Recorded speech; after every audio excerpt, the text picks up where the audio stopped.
Action.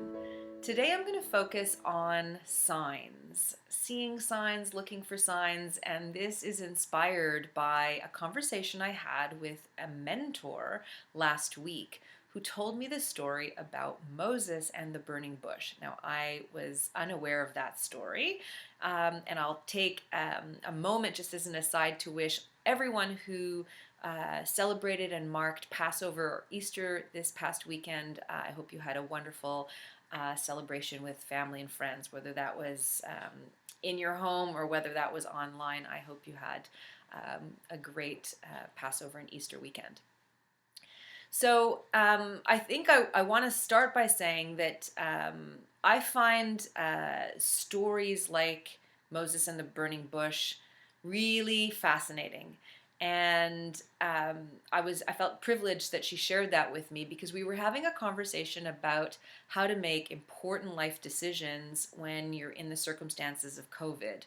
You know, do you play it safe? And are you pragmatic and practical? Do you kind of play defensive?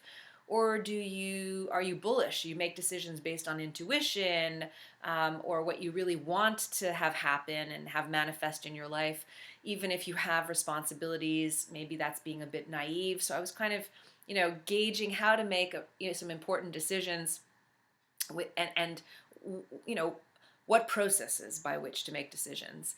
And I told her that for a large part of my life, I've trusted my intuition and not felt pressure to make decisions based on sort of societal norms or what expectations or like peer expectations are, and that it's served me.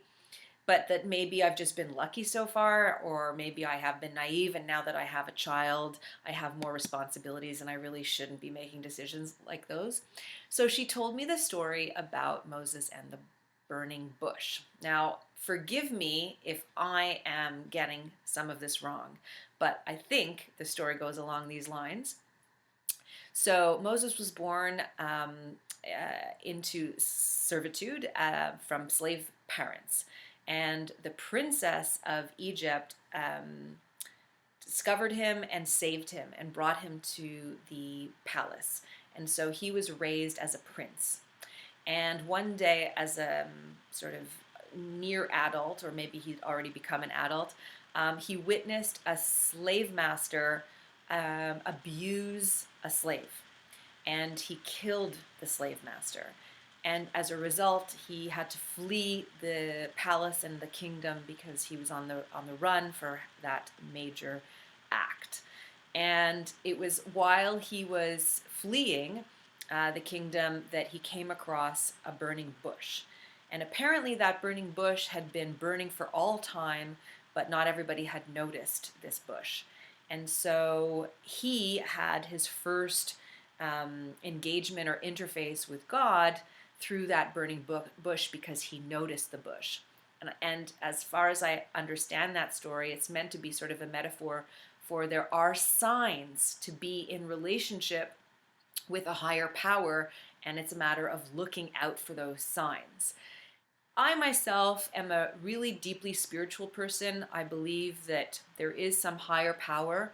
I believe we are born from this place of love, and it's a generative power, and it's omnipresent and omnipotent, and that our souls live on forever. So I do have those beliefs, but not within a particular religion.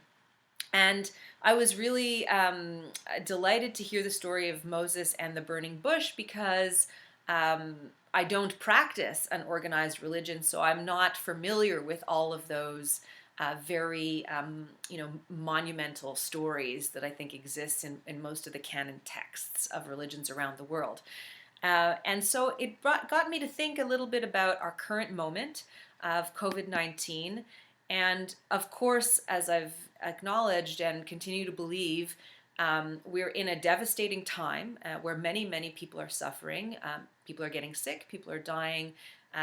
But those who are not affected by COVID are still feeling the effects of it and the impact because we're all in social isolation. And so we've lost many jobs. And it's not just in the Western Hemisphere, it's a global problem. So, of course, I want to acknowledge that that is not something that I would wish upon the world or anybody in the world. However, given the circumstances of us being at home and having to adjust and paying attention to what's going on in the healthcare system, you know, thinking about politics and the role of media in the world and the way that our societies are predicated on a system that is unsustainable. So, you know, 21st century capitalism and the GDP growth mindset is actually not compatible with life on planet Earth for the long run. I really do believe that this is a moment where COVID could be seen as a major sign, a sign for us to reckon with as humanity and to make some very big decisions about how we want to reorganize and live more collaboratively with a different set of values coming to the fore. So just another opportunity for us to reflect, and do we want to see COVID-19 as a sign? I'll leave you with that to think about. Thanks for watching. See you tomorrow.